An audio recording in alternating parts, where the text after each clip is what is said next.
जय जगन्नाथ फ्रेंड बर्तमान देखुते dining flooring tile पड़ुअछि 2x2 देखुते ये सूतारे पड़ुअछि।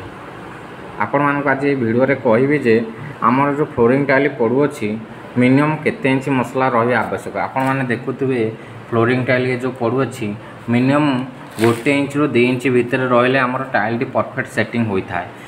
2 इंच रु ऊर्ध 3 इंच कि 4 इंच रहिले से टाइल रे यार रहिवार आवश्यकता रही एवं रही पारे एवं इंचे टू कम मसला भी रहिले हमर टाइल टी परफेक्ट सेटिंग होई न थाए।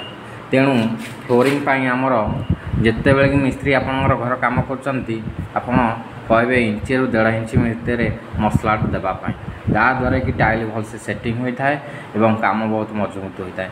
आपण मानक पाए आपण मान जदि एमिति सुंदर काम करिया चाहते ताले आमर वीडियो को लाइक कमेंट शेयर करंतु एवं यूट्यूब चैनल को सब्सक्राइब करंतु एवं तले दिया जाइथा नंबर को कॉल करंतु। जय जगन्नाथ।